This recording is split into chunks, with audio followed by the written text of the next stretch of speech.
नमस्कार दोस्तों, मेरा नाम है DK यादव और आप देख रहे हैं वायरल स्मार्ट क्लासेज।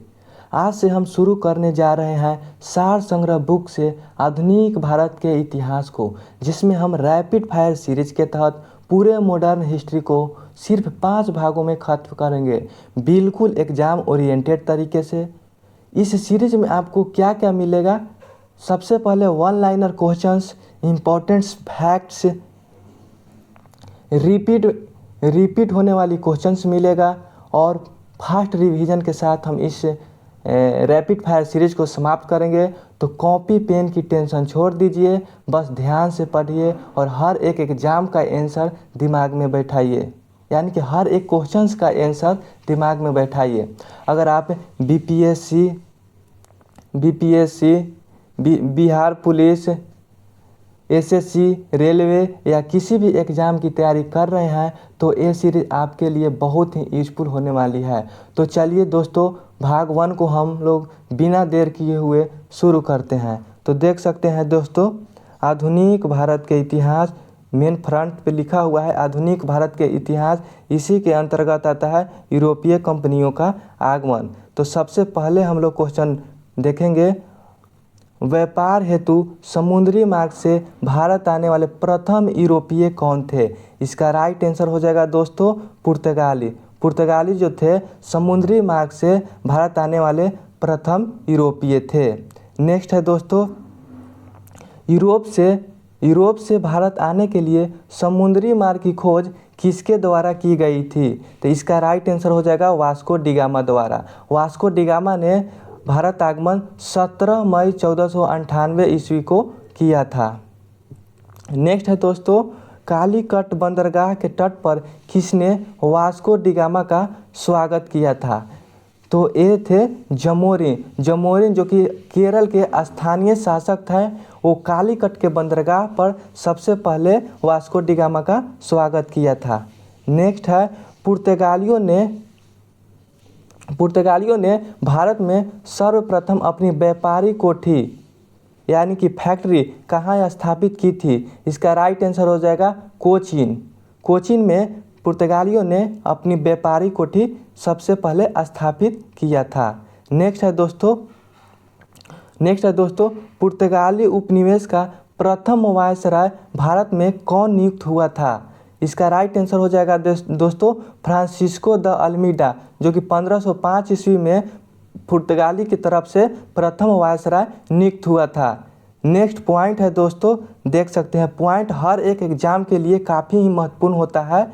हर एक एग्ज़ाम पॉइंट के से मतलब कि क्वेश्चन को लिया जाता है। तो देख सकते हैं दोस्तों, पॉइंट है, भारत में तंबाकू की कृषि एवं प्रिंटिंग प्रेस को प्रारंभ करने का श्रेय पुर्तगालियों को दिया जाता है। भारत में प्रथम प्रिंटिंग प्रेस की स्थापना 1556 ईस्वी में गोवा में की गई थी। भारत में प्रथम प्रिंटिंग प्रेस की स्थापना 1556 ईस्वी में गोवा में की गई थी। नेक्स्ट है दोस्तों, हिंद महासागर से व्यापार को नियंत्रित करने के लिए शांत या नीले जल नीति यानी कि ब्लू वाटर पॉलिसी किसने लागू किया था? तो ये था पुर्तगाली का प्रथम वायसराय फ्रांसिस्को दी अल्मीडा ने शांत या जल नीति का पॉलिसी लाया था। नेक्स्ट है दोस्तों, देखिए दोस्तों, डायग्राम बनाकर दिया हुआ है जो कि हर एग्ज़ाम के लिए काफ़ी यूजफुल होगा। इसको आप लोग अच्छे से ध्यान दीजिएगा।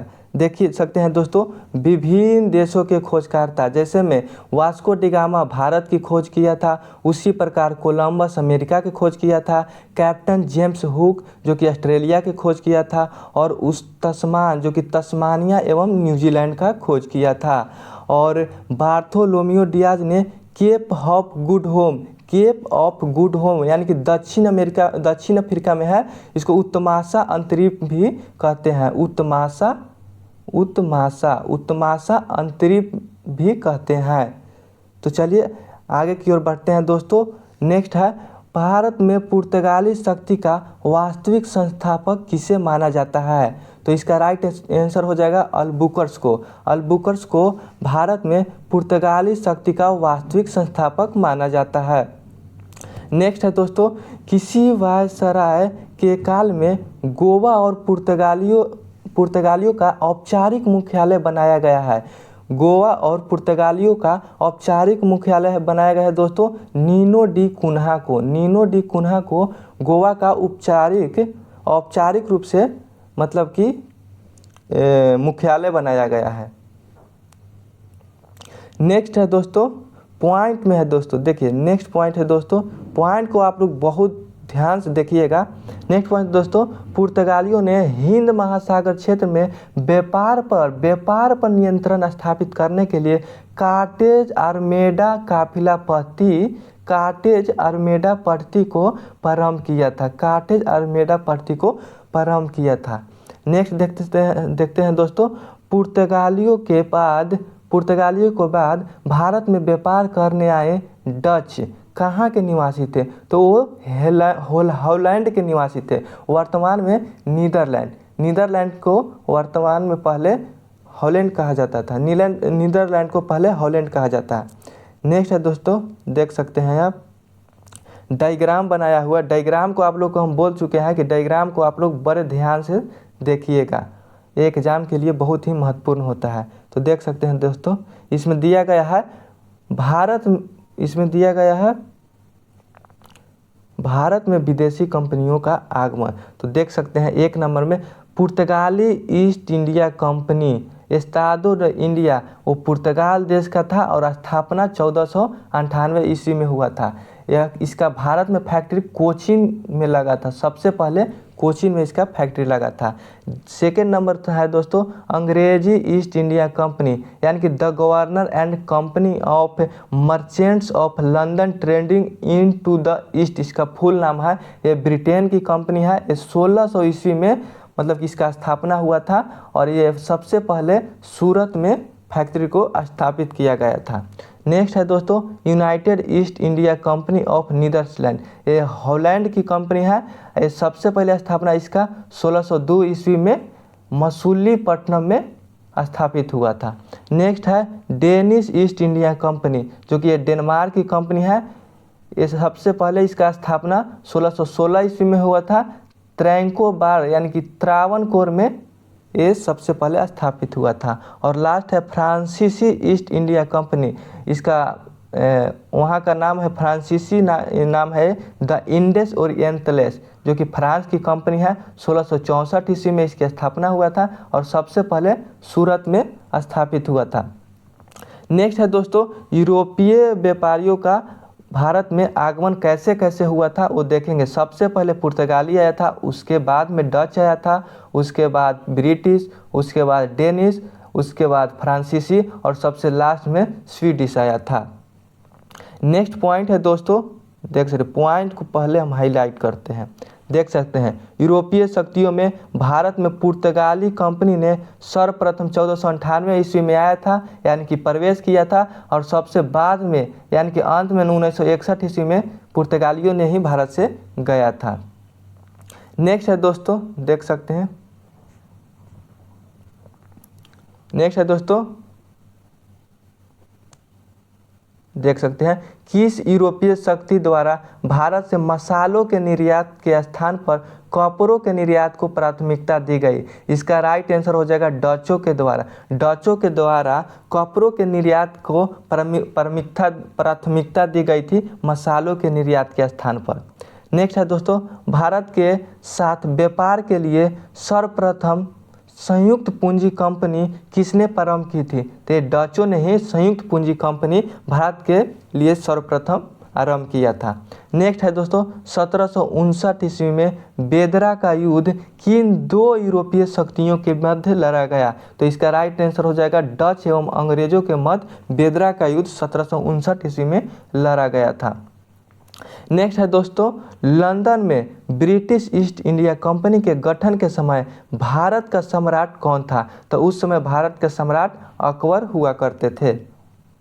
नेक्स्ट है दोस्तों ब्रिटिश सम्राट जेम्स प्रथम का दूत बनकर भारत में व्यापारिक कोठी को स्थापित करने का उद्देश्य जहांगीर के दरबार में आने वाला ब्रिटिश नागरिक कौन था? तो इसका राइट आंसर जो है कैप्टन हॉकिंस, जो कि वर्ष 1608 ईस्वी में जहांगीर के दरबार में ब्रिटिश नागरिक के तौर पर आने वाला व्यक्ति था। नेक्स्ट है दोस्तों, डायग्राम बनाकर दिया हुआ है, पॉइंट में देख सकते हैं। ब्रिटिश ईस्ट इंडिया कंपनी द्वारा भारत में प्रथम अस्थायी कारखाना मसूलीपट्टनम में 1611 ईस्वी में तथा प्रथम अस्थायी कारखाना सूरत में 1613 ईस्वी में स्थापित किया गया था। नेक्स्ट है दोस्तों, ईस्ट इंडिया कंपनी के किस गवर्नर को औरंगजेब द्वारा भारत से निष्कासित किया गया? तो इसका राइट आंसर होगा sir John child. Sir John child को औरंगजेब द्वारा भारत से निष्कासित किया गया था। नेक्स्ट है दोस्तों, हैमिल्टन द्वारा सफल उपचार किए जाने के कारण किस मुगल बादशाह द्वारा ईस्ट इंडिया कंपनी के लिए वर्ष 1717 ईस्वी में महाधिकार प्राप्त जारी किया गया? इसका राइट आंसर हो जाएगा फर्रुखसियर। नेक्स्ट है दोस्तों, पॉइंट में 1661 ईस्वी में इंग्लैंड के राजा चार्ल्स द्वितीय का विवाह पुर्तगाली राजकुमारी कैथरीन के साथ हुआ। इस अवसर पर पुर्तगालियों ने चार्ल्स द्वितीय को दहेज के रूप में बम्बई द्वीप प्रदान किया। 1668 ईस्वी में चार्ल्स द्वितीय ने 10 पाउंड वार्षिक किराया लेकर के बम्बई द्वीप को ईस्ट इंडिया कंपनी को दे दिया। नेक्स्ट है दोस्तों, देख सकते हैं, यूरोपवासियों के लिए सर्वोत्तम सोरा और अफीम प्राप्ति का मुख्य क्षेत्र था बिहार यूरोपवासियों के लिए सोरा और अफीम प्राप्ति का मुख्य क्षेत्र था। नेक्स्ट है, वर्ष 1664 में फ्रांसीसी कंपनी की स्थापना किसके प्रयासों से की गई थी? तो कोलबर्ट के प्रयासों से वर्ष 1664 ईस्वी में फ्रांसीसी कंपनी की स्थापना की गई थी। नेक्स्ट है, फ्रांसीसी कंपनी की स्थापना किसके कार्यकाल में की गई थी? तो वो हो जाएगा लुई 14वां के कार्यकाल में फ्रांसीसी कंपनी की स्थापना की गई थी। नेक्स्ट है, फ्रैंक कैरो के द्वारा भारत में प्रथम फ्रांसीसी फैक्ट्री की स्थापना सूरत में 1668 ईस्वी में किया गया था। फ्रैंक कैरो के द्वारा भारत में प्रथम फ्रांसीसी फैक्ट्री की स्थापना सूरत में 1668 ईस्वी में किया गया था। नेक्स्ट है दोस्तों, फ्रांसीसी गवर्नर डुप्ले ने पहली बार भू क्षेत्र अर्जित करने के उद्देश्य से भारतीय राजाओं के विवादों में भाग लेने की नीति को आरंभ किया था। डुप्ले ने पहली बार भू क्षेत्र को यानी कि हड़पने के उद्देश्य से भारतीय राजाओं के विवादों में भाग लेने की नीति का आरंभ किया था। नेक्स्ट है दोस्तों, फ्रांसीसी द्वारा फोर्ट लुई नामक किला कहाँ बनवाया गया था? फ्रांसीसियों द्वारा फोर्ट लुई नामक किला पांडिचेरी में बनाया गया था।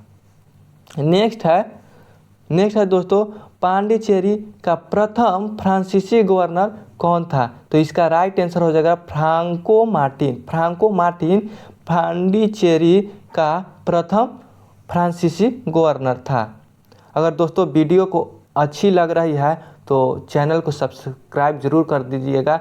ये न्यू चैनल है लेकिन आपको कंटेंट एकदम पुरानी मिलेगा जो कि हर एग्ज़ाम में आता है, उसी को हम लोग रिवीजन कर रहे हैं।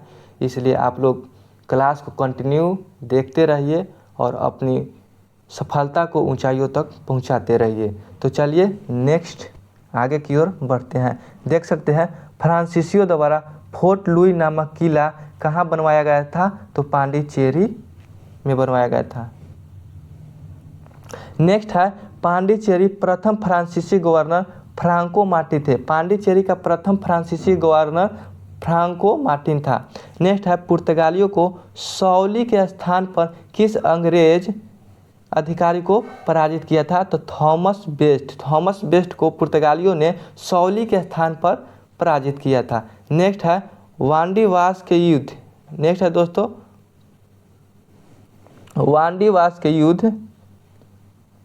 वांडीवास के युद्ध 1760 में अंग्रेजों ने किसे पराजित किया था? तो फ्रांस को वांडीवास के युद्ध में 1760 में पराजित किया था। नेक्स्ट है कर्नाटक का युद्ध किनके मध्य लड़ा गया था? तो अंग्रेज और फ्रांस के बीच कर्नाटक का युद्ध लड़ा गया था। आगे देखेंगे प्रथम कर्नाटक युद्ध किस संधि के माध्यम से समाप्त हुआ था? तो ये हो जाएगा एक्सला-सपेल की संधि 1748 ईस्वी में। एक्सला-सपेल की संधि 1748 ईस्वी में प्रथम कर्नाटक युद्ध समाप्त हुआ था। अब देखेंगे दोस्तों कर्नाटक युद्ध का प्रमुख कारण, क्रम, संधि और उसका क्या परिणाम रहा उसको हम लोग देखेंगे। तो देख सकते हैं आप, तो देख सकते हैं कर्नाटक युद्ध। प्रथम कर्नाटक युद्ध 1746 से 48 ईस्वी के बीच चला था और इसका प्रमुख कारण था ऑस्ट्रिया पर उत्तराधिकार के लिए ये युद्ध लड़ा गया था। इसका संधि यानी कि किस संधि के तहत ये प्रथम कर्नाटक युद्ध समाप्त हुआ था? तो एक्सला-सपेल की संधि 1748 में ये कर्नाटक का प्रथम युद्ध समाप्त हुआ था। इसका परिणाम कुछ नहीं निकला था दोस्तों। आगे देखेंगे द्वितीय कर्नाटक युद्ध 1751 से 1755 ईस्वी। इसका प्रमुख कारण था कर्नाटक के उत्तराधिकार का युद्ध था। ये इस पे यहाँ भी था, इसमें कर्नाटक पर उत्तराधिकार के लिए युद्ध लड़ा गया था। ये पांडिचेरी की संधि 1755 ईस्वी में के तहत समाप्त कर दिया गया था। इसका परिणाम था कि इसमें ब्रिटेन मजबूत स्थिति में आ गया था। और तृतीय कर्नाटक युद्ध 1758 से 63 ईस्वी में हुआ था। इसका प्रमुख कारण था सप्तवर्षीय युद्ध एवं औपनिवेशिक कारण। इस किस संधि के तहत समाप्त हुआ था? पेरिस के संधि 1763 ईस्वी में के द्वारा। और इसका परिणाम क्या हुआ निकला? फ्रांस की पराजय हो गई। और एक पॉइंट है दोस्तों, अंग्रेजी कंपनी का नाम governor and company of merchants of London trading into the east Indies रखा गया। बहुत बड़ा नाम है दोस्तों। अंग्रेजी कंपनी का नाम governor and company of merchants of London trading into the east Indies रखा गया। आगे की ओर बढ़ेंगे दोस्तों, देख सकते हैं दोस्तों ईस्ट इंडिया कंपनी और बंगाल के नवाब मुख्य हेडिंग है। इसके अंतर्गत का हम लोग क्वेश्चन देखेंगे। देख सकते हैं इसमें सबसे पहली क्वेश्चन है, मुगल सम्राट द्वारा स्वतंत्र रूप से नियुक्त बंगाल का अंतिम गवर्नर कौन था? तो बंगाल का अंतिम गवर्नर मुर्शिद कुली खां था, जो कि 1717 से 1727 ईस्वी तक इसका शासनकाल रहा था। नेक्स्ट है, मुर्शिद कुली खां ने अपनी राजधानी ढाका से कहाँ स्थानांतरित किया था? तो मुर्शिदाबाद। मुर्शिद कुली खां ने अपनी राजधानी ढाका से मुर्शिदाबाद स्थानांतरित किया था। नेक्स्ट है दोस्तों, बंगाल के किस गवर्नर ने यूरोपियों की तुलना मधुमक्खियों से किया था? यूरोपियों की तुलना मधुमक्खियों से बंगाल के किस गवर्नर ने तुलना किया था? तो वो है अलीवर्दी खां। अलीवर्दी खां ने बंगाल के किस गवर्नर को यूरोपियों की तुलना मधुमक्खियों से किया था? तो अलीवर्दी खां। नेक्स्ट है दोस्तों, 20 जून 1756 को प्रसिद्ध ब्लैक होल की घटना बंगाल के किस नवाब के शासनकाल में हुआ था? तो ये था सिराजुद्दौला। सिराजुद्दौला ने ब्लैक होल की घटना को अंजाम दिया था। नेक्स्ट है दोस्तों, 9 फरवरी 1757 को अलीनगर की संधि किसके मध्य संपन्न हुई? तो क्लाइव एवं सिराजुद्दौला के बीच अलीनगर की संधि 9 फरवरी 1757 ईस्वी में संपन्न हुई। नेक्स्ट पॉइंट है दोस्तों, पॉइंट आप लोग देख सकते हैं, भारतवर्ष में ब्रिटिश साम्राज्य का संस्थापक लॉर्ड रॉबर्ट क्लाइव को माना जाता है, जिसमें प्लासी के युद्ध 23 जून 1757 में बंगाल के नवाब सिराजुद्दौला को पराजित कर पहली बार भारत में ब्रिटिश प्रभुत्व की नींव रखी थी। आगे की ओर देखेंगे दोस्तों, प्लासी के युद्ध के समय बंगाल के नवाब का सेनापति कौन था जिसने युद्ध में विश्वासघात किया था? तो मीर जाफर। मीर जाफर ने प्लासी के युद्ध में, जो कि सिराजुद्दौला का सेनापति था, उसी ने मीर जाफर ने धोखा दे दिया और अंग्रेज को साथ दिया था। आगे की ओर देखेंगे दोस्तों, प्लासी के युद्ध के समय मुगल बादशाह कौन था? तो इसका राइट आंसर हो जाएगा आलमगीर द्वितीय। आलमगीर द्वितीय प्लासी के युद्ध के समय मुगल बादशाह था। नेक्स्ट है दोस्तों, प्लासी के युद्ध के बाद बंगाल का नवाब कौन बना था? तो मीर जाफर, जो कि अंग्रेज़ों के द्वारा बनाया गया था। एक कठपुतली समझ सकते हैं, उसी के इशारों पर पूरा काम करता था। आगे की ओर देखेंगे, भारत में ब्रिटिश प्रभुत्व की शुरुआत किस युद्ध में मानी जाती है? तो इसका प्रमुख कारण था प्लासी का युद्ध। प्लासी के युद्ध के कारण ही अंग्रेज मजबूत हो गया था। प्लासी का युद्ध जो कि 23 जून 1757 ईस्वी तक चला था। नेक्स्ट हम लोग सार बना कर दिया गया, यानी कि डायग्राम बना कर दिया गया है। इसमें है प्रमुख घटनाएं और उनकी तिथियां। ये एग्ज़ाम के लिए काफ़ी यूजफुल होगा। तो देख सकते हैं, ब्लैक होल की घटना 20 जून 1756 ईस्वी को हुआ था। अलीनगर की संधि 9 फरवरी 1757 ईस्वी को हुआ था। और प्लासी का युद्ध 23 जून 1757 ईस्वी को हुआ था। उसी प्रकार बक्सर के युद्ध 22 अक्टूबर 1764 ईस्वी को हुआ था। इलाहाबाद की प्रथम संधि 12 अगस्त 1756 ईस्वी को हुआ था दोस्तों। नेक्स्ट है इलाहाबाद की द्वितीय संधि 16 अगस्त 1765 ईस्वी के हुआ था। और बनारस की संधि वर्ष 1773 ईस्वी में हुआ था, जो कि हर एग्जाम के लिए महत्वपूर्ण होगा। इसको एक बार अच्छे से ध्यान से देख लीजिएगा। चलिए आगे की ओर हम लोग बढ़ते हैं।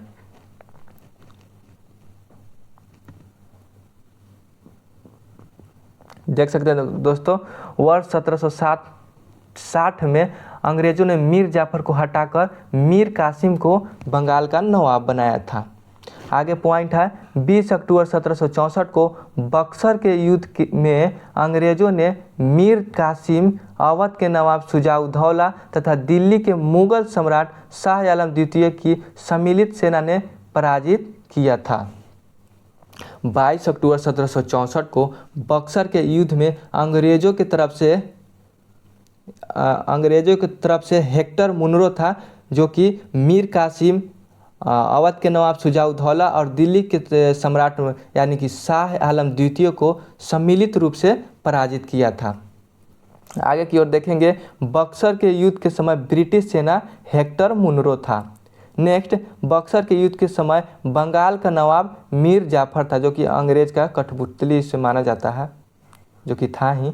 बक्सर के युद्ध के बाद इलाहाबाद की प्रथम संधि मुगल सम्राट शाह आलम द्वितीय, बंगाल के नवाब नजमुद्दौला तथा क्लाइव के मध्य इलाहाबाद की द्वितीय संधि क्लाइव तथा अवध के नवाब शुजा-उद-दौला के मध्य संपन्न हुआ था। बक्सर के युद्ध के बाद इलाहाबाद की प्रथम संधि मुगल सम्राट शाह आलम द्वितीय, बंगाल के नवाब नजमुद्दौला तथा क्लाइव के मध्य इलाहाबाद की द्वितीय संधि क्लाइव तथा अवध के नवाब शुजा-उद-दौला के मध्य संपन्न हुई। नेक्स्ट, किस संधि के माध्यम से अंग्रेजों को बंगाल, बिहार और उड़ीसा की दीवानी प्राप्त हुई? तो इसका राइट आंसर हो जाएगा इलाहाबाद के संधि के द्वारा अंग्रेजों को बंगाल, बिहार और उड़ीसा का दीवानी प्राप्त हुआ। नेक्स्ट है दोस्तों, स्वर्ग से उत्पन्न सेनानायक किसे कहा जाता है? तो ये रॉबर्ट क्लाइव को स्वर्ग से उत्पन्न सेनानायक कहा जाता है। नेक्स्ट है, इलाहाबाद की संधि के बाद बंगाल में द्वैध शासन की स्थापना किसके द्वारा की गई थी? तो रॉबर्ट क्लाइव के द्वारा। रॉबर्ट क्लाइव के द्वारा इलाहाबाद की संधि के बाद बंगाल का द्वैध शासन की स्थापना इसी के द्वारा किया गया था। नेक्स्ट, सार बना कर दिया गया है दोस्तों, बंगाल उत्तर मुगल कालीन राज्यों के संस्थापक, स्थापना काल संस्थापक। तो देख सकते हैं, बंगाल 1700, इसका स्थापना काल 17 से 1727 ईस्वी तक रहा। इसका संस्थापक था मुर्शिद कुल्ला खां। हैदराबाद, इसका स्थापना 1724 ईस्वी में हुआ था और इसका संस्थापक था निजाम उल मुल्क। इसी को बोला जाता है चिनकिलिज खां। नेक्स्ट है भारत, इसकी स्थापना काल 18वीं शताब्दी में हुआ था और इसका संस्थापक था चूड़ामन सिंह और बदन सिंह। नेक्स्ट है कर्नाटक, इसका स्थापना हुआ था 18वीं शताब्दी में और इस समय संस्थापक था शहादतुल्ला खां। नेक्स्ट है और अंतिम है अवध है 1722 से 1724 ईस्वी तक इसका स्थापना काल है और इसका संस्थापक था शहादत खां। इसी को बोलते हैं बुरहान उल मुल्क। नेक्स्ट है दोस्तों जयपुर की स्थापना हुआ काल था 18वीं शताब्दी में और इसका संस्थापक था सवाई राजासी। और इसी प्रकार रुहेल पठान, इसका स्थापना हुआ था 18वीं शताब्दी में और इसका संस्थापक था मोहम्मद खां बंगश। नेक्स्ट है मैसूर। मैसूर जो कि 18वीं शताब्दी में इसका भी स्थापना हुआ था, इसका संस्थापक था हैदर अली। और एक लास्ट पॉइंट है दोस्तों, वर्ष 1842 से 1844 तक गवर्नर जनरल रहे लॉर्ड एलन बरो का कार्यकाल कुशल अकर्मण्यता की नीति का काल कहा जाता है। वर्ष 1842 से 1844 ईस्वी तक गवर्नर जनरल रहे लॉर्ड एलन बरो का कार्यकाल कुशल अकर्मण्यता की नीति का काल माना जाता है। आगे की ओर देखेंगे दोस्तों, नेक्स्ट पॉइंट है यानी कि हेडिंग नेक्स्ट है क्षेत्रीय राज पंजाब एवं मैसूर।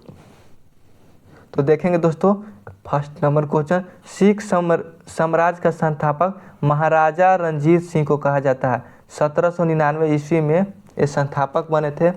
आगे की ओर देखेंगे दोस्तों, महाराजा रंजीत सिंह किस मिशन से संबंधित थे? शुकरचकिया मिशन से। शुकरचकिया मिशन से महाराजा रंजीत सिंह संबंधित थे। नेक्स्ट है महाराजा रंजीत सिंह के राज्य की राजधानी कहाँ था स्थित था? तो ये था पाकिस्तान के लाहौर में। नेक्स्ट है दोस्तों, महाराजा रंजीत सिंह ने सुप्रसिद्ध कोहिनूर हीरा किससे प्राप्त किया था? तो शाह शुजा से। शाह शुजा से महाराजा रंजीत सिंह ने सुप्रसिद्ध कोहिनूर हीरा प्राप्त किया था। नेक्स्ट है दोस्तों, 25 अप्रैल 1809 को अमृतसर की संधि किनके मध्य संपन्न हुई? तो महाराजा रंजीत सिंह तथा अंग्रेजों के मध्य 1809 ईस्वी में अमृतसर की संधि दोनों के बीच समाप्त किया गया था। नेक्स्ट पॉइंट है दोस्तों, महाराजा रंजीत सिंह एक धर्मनिरपेक्ष शासक थे, इसलिए इन्हें कहा था कि ईश्वर की इच्छा थी कि मैं सब धर्मों को एक साथ एक निगाह से देखूं, इसलिए उसने दूसरी आंखों को रोशनी ले ली। यानी कि महाराजा रंजीत सिंह का कहना था कि सभी धर्मों को हम एक यानी कि धर्मनिरपेक्ष की तरह देखूं, इसलिए उसने अपनी एक आंख को मतलब कि रोशनी को ले लिया, मतलब आँख ख़त्म कर लिया है। नेक्स्ट है दोस्तों, वर्ष 1845 में प्रारंभ हुआ प्रथम आंग्ल सिख युद्ध के दौरान भारत का गवर्नर जनरल कौन था? इसका राइट आंसर हो जाएगा लॉर्ड हार्डिंग प्रथम। लॉर्ड हार्डिंग प्रथम 1845 में प्रारंभ हुआ प्रथम आंग्ल सिख युद्ध के दौरान गवर्नर जनरल था। नेक्स्ट है दोस्तों, प्रथम आंग्ल सिख युद्ध किस संधि के द्वारा समाप्त हुआ? तो लाहौर की संधि 1846 में प्रथम आंग्ल सिख युद्ध समाप्त हुआ। नेक्स्ट है दोस्तों, महाराणा रंजीत सिंह का उत्तराधिकारी कौन था? तो खड़क सिंह। खड़क सिंह महाराजा रंजीत सिंह का उत्तराधिकारी था। नेक्स्ट देखेंगे दोस्तों, महत्वपूर्ण संधियाँ देखेंगे दोस्तों, जैसे में देखेंगे पुरंदर की संधि 1665 ईस्वी में हुआ था, बडगांव की संधि 1779 ईस्वी में हुआ था, सालबाई की संधि 1782 ईस्वी में हुआ था। उसी प्रकार देवगांव की संधि 1803 ईस्वी में हुआ था। सुरजी अर्जुन गांव की संधि 1803 ईस्वी में हुआ था। और नेक्स्ट है पूना की संधि 1817 ईस्वी में हुआ था। लाहौर की संधि 1806 ईस्वी में हुआ था। और लास्ट अमृतसर की संधि 1809 ईस्वी में हुआ था। नेक्स्ट पॉइंट है दोस्तों, यानी कि नेक्स्ट क्वेश्चन है द्वितीय आंग्ल सिख युद्ध किस गवर्नर जनरल के कार्यकाल में हुआ था? तो लॉर्ड डलहौजी के कार्यकाल में द्वितीय आंग्ल सिख युद्ध हुआ था। आगे की ओर देखेंगे दोस्तों, 13 जनवरी 1849 को हुए चिलिया गांव युद्ध में अंग्रेजी सेना का नेतृत्व किसके द्वारा किया गया था? तो लॉर्ड डफ के द्वारा। लॉर्ड डफ के द्वारा 13 जनवरी 1849 को हुए चिलिया वाला युद्ध में अंग्रेजी सेना का नेतृत्व लॉर्ड डफ ने किया था। नेक्स्ट, सिख साम्राज्य का अंतिम शासक कौन था? तो दलीप सिंह। दलीप सिंह सिख साम्राज्य का अंतिम शासक था। नेक्स्ट देखेंगे 1849 में हुए ब्रिटिश साम्राज्य में सिख साम्राज्य के विलय के दौरान भारत का गवर्नर जनरल कौन था? तो लॉर्ड डलहौजी। लॉर्ड डलहौजी 1849 में ब्रिटिश साम्राज्य में सिख साम्राज्य के विलय के दौरान भारत का गवर्नर जनरल था दोस्तों। नेक्स्ट है दोस्तों, स्वतंत्र राज्य के रूप में मैसूर की स्थापना किसके द्वारा स्थापित किया गया था? तो हैदर अली के द्वारा। हैदर अली के द्वारा स्वतंत्र राज्य के रूप में मैसूर की स्थापना किया गया था। नेक्स्ट देखेंगे दोस्तों आंग्ल मैसूर युद्ध, जिसमें हम देखेंगे युद्ध का वर्ष, मैसूर शासक यानी कि मैसूर का शासक कौन कौन था, बंगाल के तरफ से गवर्नर कौन था और कौन सी संधि के तहत समाप्त हुआ था और इसका विशेष परिणाम क्या निकला था। तो देखेंगे दोस्तों, देखेंगे प्रथम आंग्ल मैसूर युद्ध 1767 से 1769 ईस्वी के बीच लड़ा गया था। इस समय मैसूर का शासक हैदर अली था और बंगाल का गवर्नर लॉर्ड वेरेल्स्ट। यह 1769 में मद्रास की संधि के द्वारा समाप्त हुआ था और इसका विशेष परिणाम हैदर अली दक्षिण भारत का प्रथम शासक था जो अंग्रेजों से पराजित नहीं हुआ था। इस समय हैदर अली अंग्रेजों से पराजित नहीं हुआ था। नेक्स्ट है दोस्तों द्वितीय आंग्ल मैसूर युद्ध 1780 से 1784 ईस्वी के बीच लड़ा गया था। इस समय भी हैदर अली शासक था और इस समय बंगाल का गवर्नर वारेन हेस्टिंग था। यह मैंगलोर की संधि के तहत समाप्त हुआ था 1784 में। इसका परिणाम क्या निकला था दोस्तों? हैदर अली की इस समय मृत्यु हो गया था और उसका बेटा यानी कि टीपू सुल्तान का नेतृत्व में यह युद्ध हुआ था।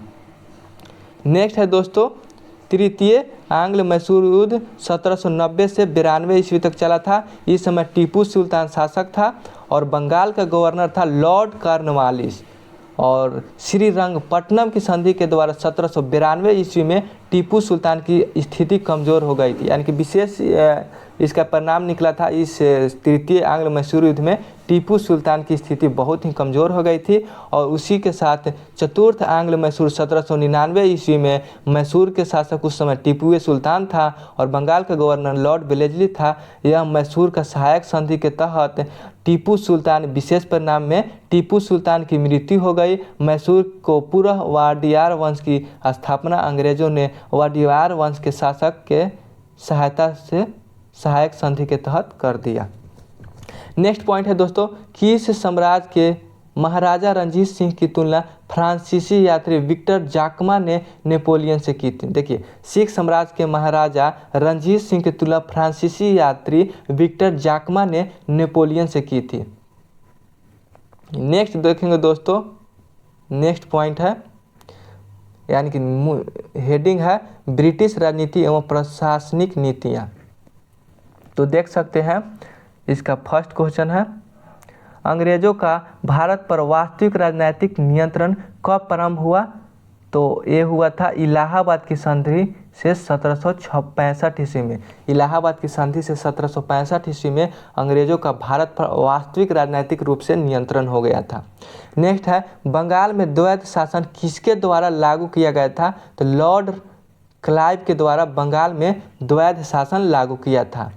नेक्स्ट है क्वेश्चन दोस्तों वर्ष 1772 में किस गवर्नर ने द्वैध शासन को समाप्त कर दिया था? तो वारेन हेस्टिंग ने द्वैध शासन को समाप्त कर दिया था। बंगाल में द्वैध शासन लागू किया था लॉर्ड क्लाइव और समाप्त 1772 में वारेन हेस्टिंग ने कर दिया था। आगे देखेंगे दोस्तों न्यायिक सेवा का जन्मदाता किसे माना जाता है? न्यायिक सेना का जन्मदाता वारेन हेस्टिंग को माना जाता है।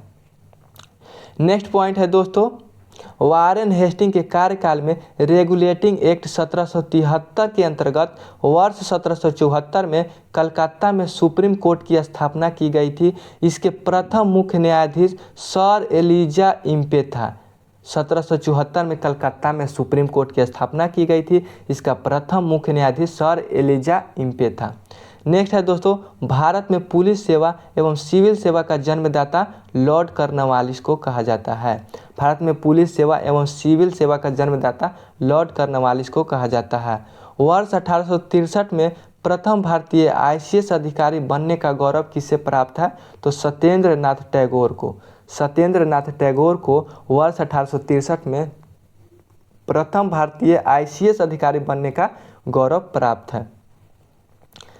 नेक्स्ट डायग्राम है दोस्तों भारत में यानी कि ब्रिटिश भारत में लोक सेवा संबंधित कुछ आयोग बने थे, कब बने थे और उस समय गवर्नर जनरल कौन था?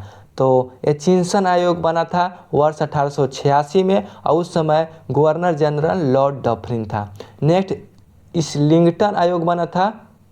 इस्लिंगटन आयोग बना था 1912 में और इस समय गवर्नर जनरल लॉर्ड हार्डिंग द्वितीय था। ली आयोग बना था 1923 में। एग्जाम के लिए काफ़ी महत्वपूर्ण है दोस्तों ली आयोग, हर मतलब कि एग्जाम में पूछता है 1923 में इसका स्थापना हुआ था और गवर्नर जनरल उस टाइम था लॉर्ड रीडिंग।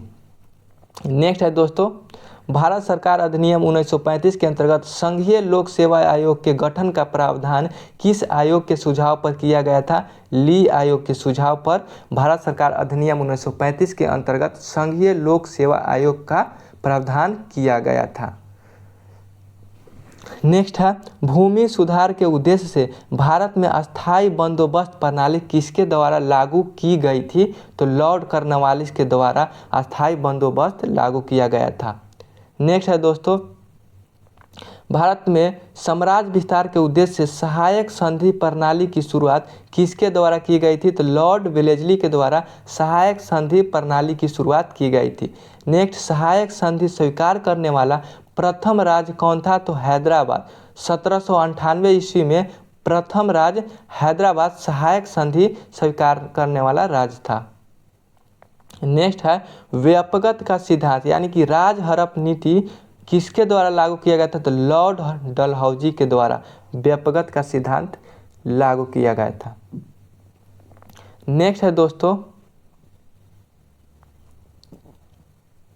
राज हड़प नीति में कहा गया कि ऐसा राज्य जिनका निर्माण अंग्रेजों के सहयोग से हुआ है उन्हें राज्य के उत्तराधिकारी के लिए गोद लेने का अधिकार नहीं प्राप्त है। मतलब कि लॉर्ड डलहौजी के द्वारा कहा गया था कि राज हड़प नीति में ऐसा राज्य जिनका अंग्रेजों के सहयोग से हुआ, अंग्रेजों के सहयोग से बना है, उन्हें मतलब कि जिसका किसी भी राजा का बेटा नहीं होता था तो वो किसी का गोद ले लिया करता था, तो वो सब प्रतिबंध लगा दिया था लॉर्ड डलहौजी ने और इसी के तहत वह राज्य को हड़प लिया करता था। आगे की ओर देखेंगे दोस्तों किस रिपोर्ट के आधार पर डलहौजी ने अवध का अधिग्रहण किया था? तो आउटड्रम रिपोर्ट के आधार पर डलहौजी ने अवध का अधिग्रहण किया था। नेक्स्ट देखेंगे दोस्तों व्यापकता सिद्धांत के अंतर्गत अधिग्रहित किए गए राज्य यानी कि राज हड़प नीति के अंतर्गत कौन कौन से राज्य को हड़पा गया था लॉर्ड डलहौजी के द्वारा, उसको हम लोग देखेंगे। तो सबसे पहले सतारा को वर्ष 1848 में हड़प लिया गया था। उसके बाद जैतपुर को 1849 में, संभलपुर को 1849 में, बघाट को 1850 में, उदयपुर को 1852 में, झांसी को 1853 में और नागपुर को 1854 में और सबसे लास्ट अवध को 1856 में लॉर्ड डलहौजी के द्वारा हड़प लिया गया था। नेक्स्ट है दोस्तों चतुराईपूर्ण निष्क्रियता की नीति किसके द्वारा किससे संबंधित है? चतुराईपूर्ण निष्क्रियता की नीति किससे संबंधित है? तो जॉन लॉरेंस से संबंधित है। नेक्स्ट है दोस्तों किस गवर्नर जनरल के कार्यकाल में भारत पर ईस्ट इंडिया कंपनी का शासन समाप्त हो गया था? तो लॉर्ड कैनिंग के द्वारा। लॉर्ड कैनिंग के गवर्नर जनरल के कार्यकाल में भारत पर ईस्ट इंडिया कंपनी का शासन समाप्त हो गया था। नेक्स्ट वर्ष 1861 में भारतीय दंड संहिता इंडियन पैनल कोड आईपीसी किसके कार्यकाल में निर्मित हुआ था? तो लॉर्ड कैनिंग के कार्यकाल में। नेक्स्ट पॉइंट है दोस्तों राज उपाधि अधिनियम 1876 पारित करके महारानी विक्टोरिया ने कैसर ए हिंद की उपाधि प्रदान किया था। राज उपाधि अधिनियम 1876 पारित करके महारानी विक्टोरिया को कैसर ए हिंद की उपाधि प्रदान की गई थी। नेक्स्ट है दोस्तों लॉर्ड लिट्टन के कार्यकाल में किस अकाल आयोग का गठन किया गया था? तो स्ट्रेची आयोग का गठन किया गया था 1880 ईस्वी में। भारत का प्रथम अकाल आयोग 1880 ईस्वी में स्ट्रेची आयोग के द्वारा गठन हुआ था। नेक्स्ट है दोस्तों भारत में अस्थायी स्वशासन का जनक लॉर्ड रिपन को कहा जाता है। भारत में अस्थायी स्वशासन का जनक लॉर्ड रिपन को कहा जाता है। नेक्स्ट डायग्राम दिया गया है दोस्तों,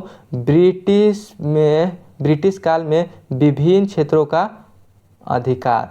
जैसे में नेपाल को 1816 में लॉर्ड हेस्टिंग के कार्यकाल में हड़प लिया गया था, मतलब कि अधिकार कर लिया गया था। सिंध को 1843 ईस्वी में लॉर्ड एलन बरो के कार्यकाल में, और भूटान को 1865 ईस्वी में लॉर्ड लॉरेंस के कार्यकाल में, और बर्मा को 1885 ईस्वी में लॉर्ड डफरिन के कार्यकाल में अधिकार कर लिया गया था। नेक्स्ट पॉइंट है दोस्तों,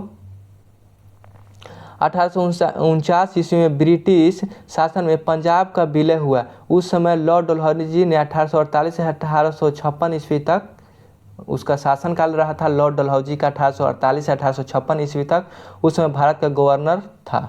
1848 ईस्वी से 1856 ईस्वी तक भारत का गवर्नर लॉर्ड डलहौजी था। नेक्स्ट देखेंगे दोस्तों, ब्रिटिश भारत शासन का भारतीय अर्थव्यवस्था पर क्या प्रभाव पड़ा था, उसको हम देखेंगे। तो देख सकते हैं दोस्तों, धन निष्कासन के सिद्धांत का प्रतिपादन दादा भाई नौरोजी ने किया था। वर्ष 1892 में लिबरल पार्टी के टिकट पर ब्रिटिश हाउस ऑफ कॉमन्स से चुने जाने वाले पहले भारतीय दादा भाई नौरोजी थे। वर्ष 1892 में लिबरल पार्टी के टिकट पर ब्रिटिश हाउस ऑफ कॉमन्स में चुने जाने वाले पहले भारतीय दादा भाई नौरोजी थे। Next, poverty and un British rule in India नामक पुस्तक दादा भाई नौरोजी ने ही लिखा था।